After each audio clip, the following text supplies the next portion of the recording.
Documentation. Having those checklists that you follow to make sure that everything's being done properly. Having those checklists to do the restores when you need them.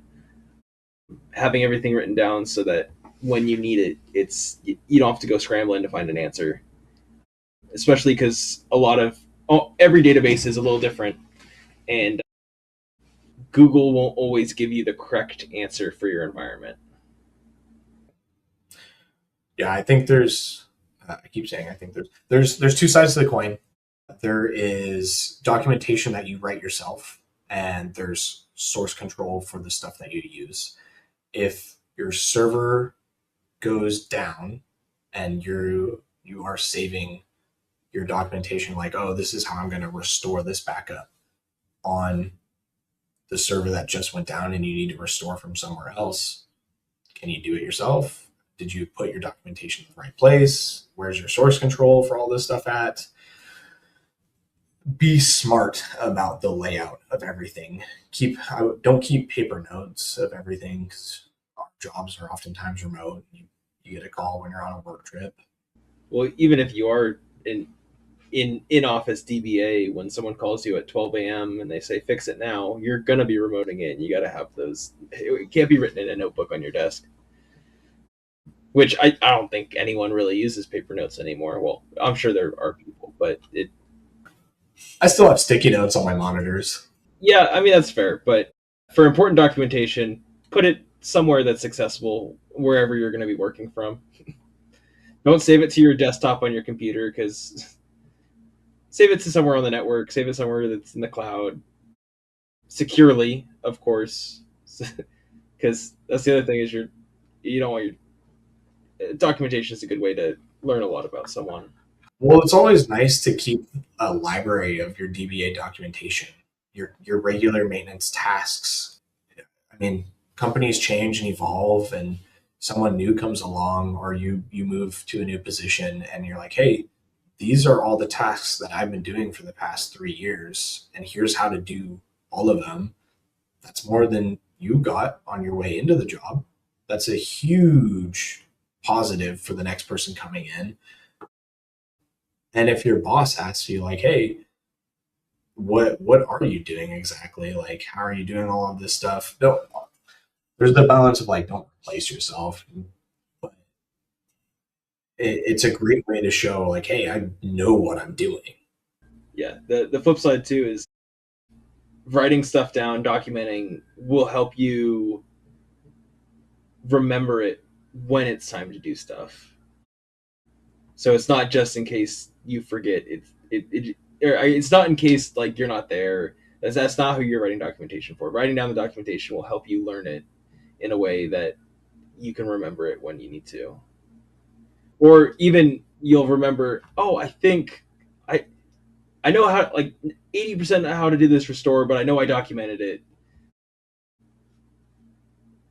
So it's a great way to just, I mean, the human brain isn't perfect. Beyond just the tasks that you do yourself too, would you agree with writing documentation of what's actually like in your database? As far as the biggest one is like, what are the jobs that are running on my server? A lot of them, you get short names of jobs, and then 2 years down the line, you're like, what is this?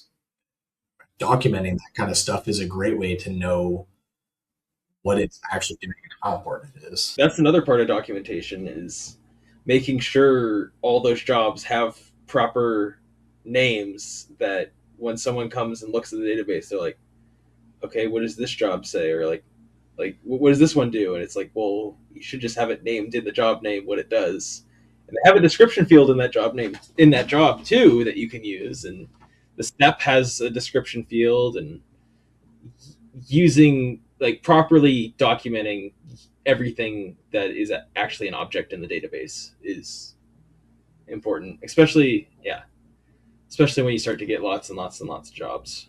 Yeah.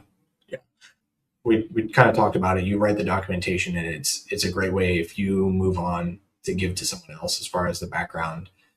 It's incredibly difficult to come into a server and just have it handed to you. Hey, you're responsible. You're the owner of this now,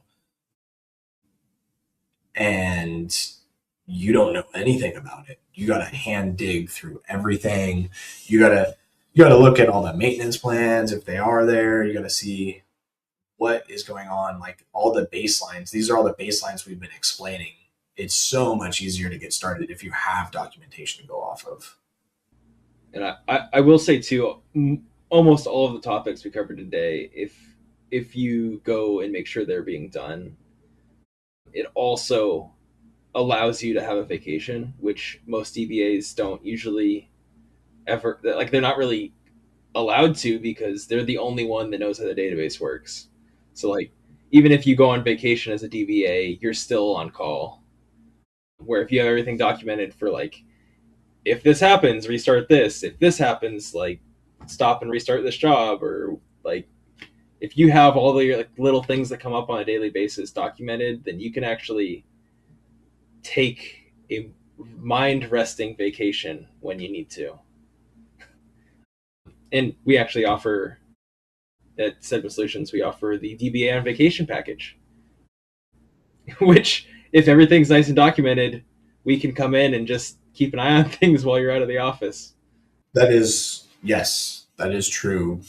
For us, going into a documented environment and just providing that coverage for someone else to go on vacation is a huge difference than going in and being like, oh yeah, he left for 3 weeks and we don't know what's going on here.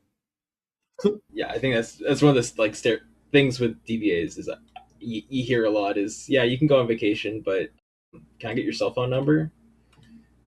And it's like, also you got to bring your laptop into the office. And I think we kind of closed up everything in the documentation section.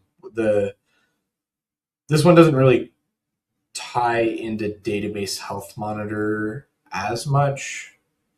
It's documentation does. I will say part of documentation is also historical metrics could be considered documentation, and the historic monitoring, it's a bit of a stretch, but having the documented metrics of your server over the last month or two, when someone comes and asks, hey, like stuff was slow these 3 days, being able to go back and be like, oh yeah, the database was actually slow those 3 days. I guess it's not really documentation, but it's another good thing that database health monitor helps with. It's truly metrics though. Like you can prove what was going on the server. It's you're not fighting through stuff blindly anymore if you do have the historical metrics. So yeah, that's a good point. It does tie in. Thanks for watching. I'm Steve, and I hope you've enjoyed this video. If you like it, please click the thumbs up icon. And if you want to subscribe, click subscribe to our channel and click the bell icon to get notified when we have new videos. All right, have a great day.